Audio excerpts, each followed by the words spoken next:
Hello students, स्वागत है आप सभी का हमारे YouTube channel Rupam Arya education for you पर।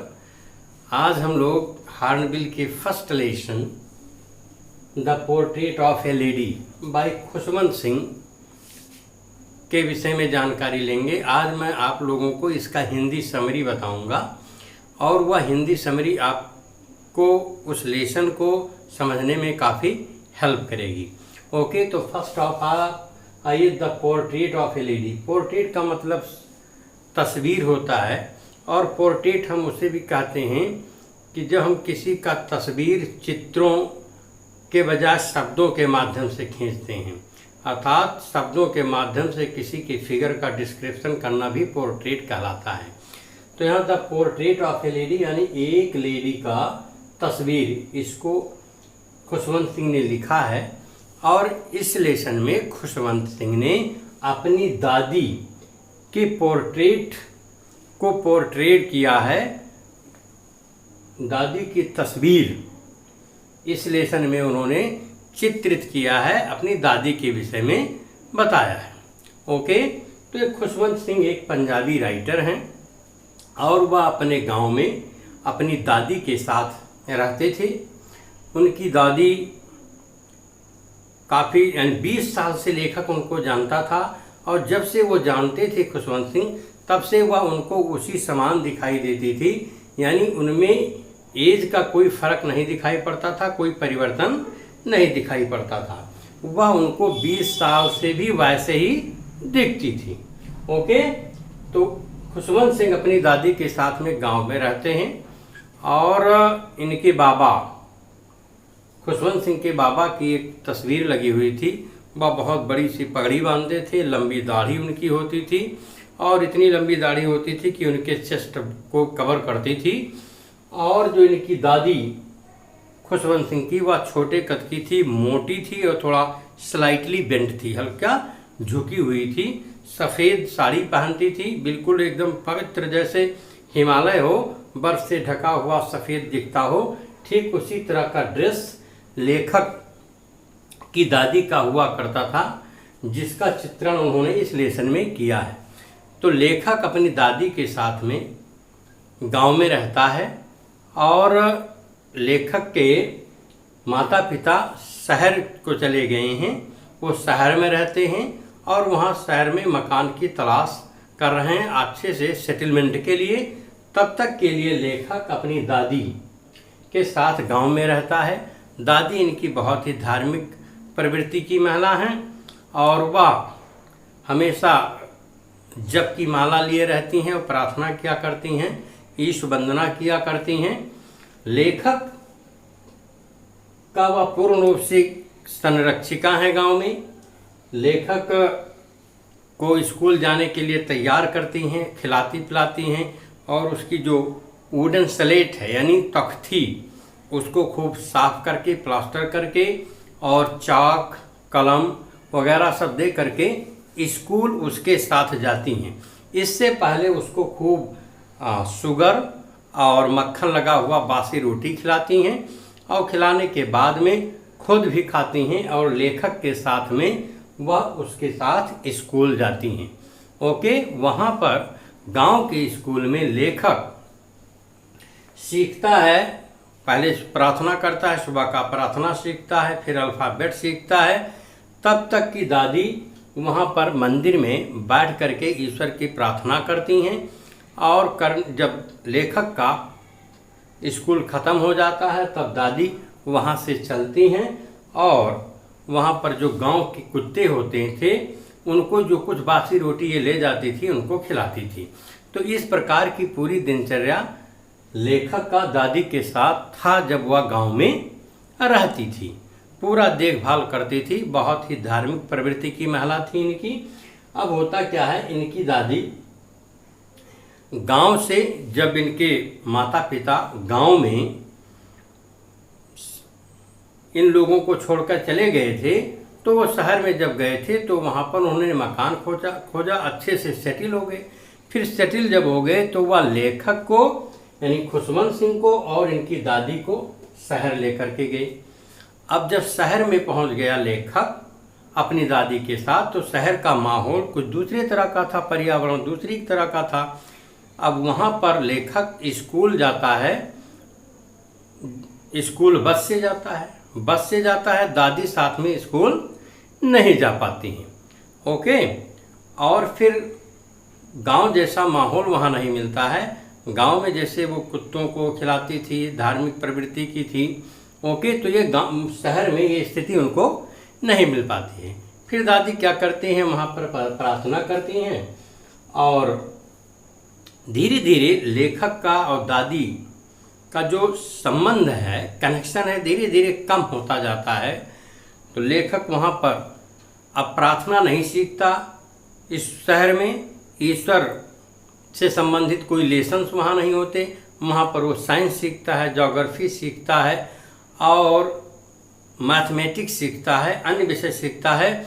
और जब वो वहाँ पर संगीत सीखता है तो उसकी दादी उसको बिल्कुल डिसलाइक करती हैं और कहती हैं कि ये जो संगीत है ये अच्छे लोगों का सब्जेक्ट नहीं है। वह डिसलाइक करती हैं और वह इस बात से भी नाखुश होती हैं कि वहाँ शहर में ईश्वर के विषय में कोई पाठ नहीं है, यानी ईश्वर के विषय में कोई जानकारी नहीं दी जाती है। तो इस प्रकार से दादी स्कूल जो शहर का है उसमें जो पठन पाठन है उससे संतुष्ट नहीं रहती हैं। फिर क्या होता है, लेखक अपनी शिक्षा वहाँ समाप्त करता है। इसके बाद क्या होता है, लेखक यूनिवर्सिटी में जाने लगता है। जब वो यूनिवर्सिटी को जाता है तो उसका एक सेपरेट सा रूम हो जाता है और दादी से उसका बिल्कुल कनेक्शन स्नैप्ड हो जाता है, कट जाता है। अब वह एक दूसरे से कम बात करते तो दादी वहाँ स्कूल जा भी नहीं पाती साथ में। फिर दादी क्या करती है, दादी अपना समय बिताने के लिए चरखे चलाती है, सूत काटती है और ईश्वर की प्रार्थना करती है। और दोपहर के समय में, यानी जब दोपहर के बाद का समय होता है, जब थोड़ा रेस्ट करने के बाद में वह दानों को, छोटे छोटे दानों को लेकर वो चिड़ियों को बरामदे में खिलाती है। और वो चिड़ियाँ भी इतनी फ्रेंडली हैं कि आकर के दादी के हाथ पर, पैर पर आकर के बैठ जाया करती हैं और दादी को इससे बड़ा रिलैक्स मिलता है, बहुत खुशी मिलती है। और इस प्रकार से वो अपना समय शहर में बिताती हैं जब लेखक यूनिवर्सिटी को जाता है। फिर आगे क्या होता है, जब यूनिवर्सिटी एजुकेशन अपना फिनिश कर लेता है लेखक, तो विदेश में पढ़ने के लिए उसको जाना होता है और वो वहाँ पर 5 वर्ष के लिए जाता है। दादी भी उसको स्टेशन तक, रेलवे स्टेशन तक विदा करने के लिए जाती हैं, लेकिन दादी के हाव भाव में कोई परिवर्तन नहीं दिखता है कि वह, लेखक ने सोचा कि शायद दादी दुखी हों कि वह उनसे अलग हो रहा है, सेपरेट हो रहा है, लेकिन दादी ने अपनी संवेदना को तनिक भी जाहिर नहीं होने दिया और लेखक के माथ को चूम करके उसको विदा कर दिया।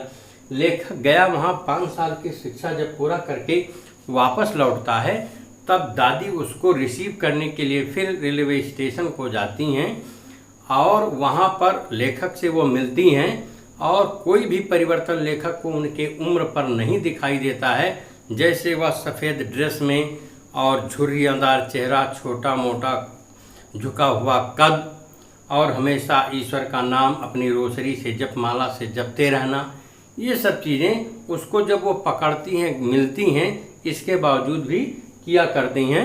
यानी ये बहुत ही धार्मिक प्रवृत्ति की महिला थी। फिर वो लेखक को रिसीव करके घर लेकर के आती हैं।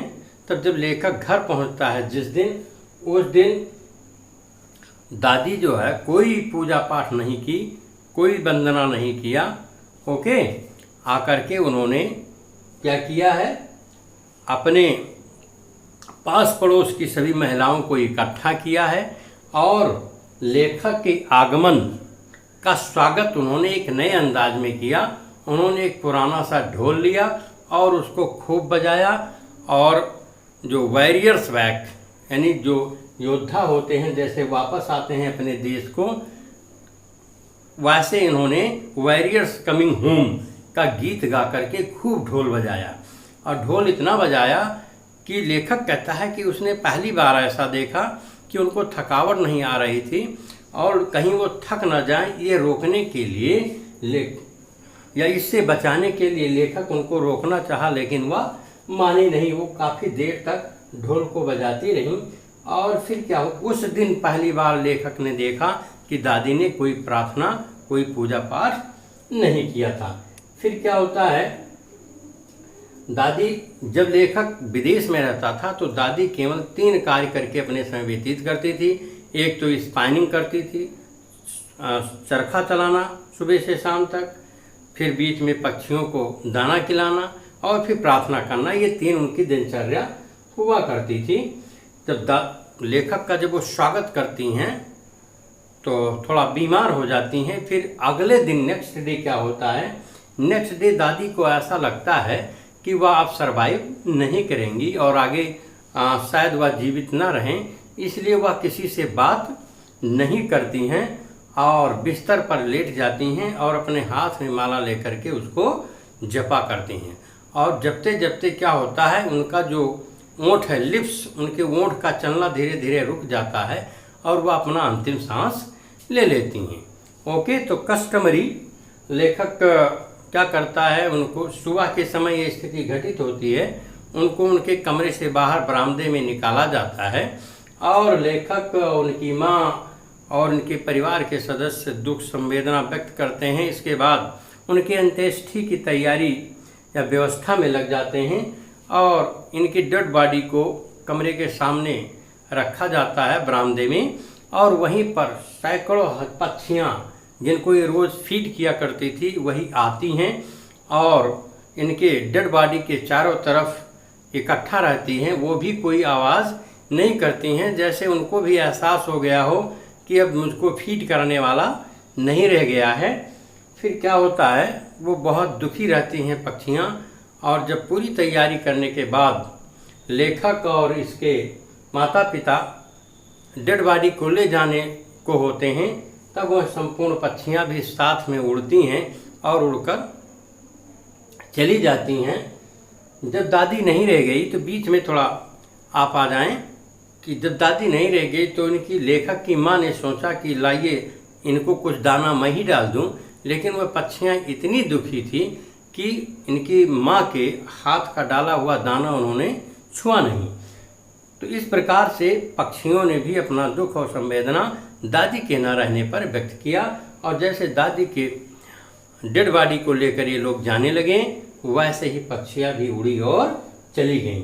तो इस प्रकार से दादी के शरीर का अंत हो गया, देहांत हो गया और लेखक ने बड़े ही अच्छे ढंग से अपने दादी के चरित्र को, अपने दादी के रूप आकृति को, उनके नेचर को इसमें पोर्ट्रेट किया है। ओके, तो दादी इनकी बड़ी ही साध्वी और गांव की एक मध्यम वर्ग की और ओल्ड ट्रेडिशन में विश्वास करने वाली महिला थी। ओके बच्चों, तो आई होप आपको ये स्टोरी समझ में आ गया होगा। Thank you. यदि आप इस चैनल पर नए हों, आपने इसे सब्सक्राइब ना किया हो तो और सब्सक्राइब कर लें। ओके बच्चों, थैंक यू फॉर वॉचिंग।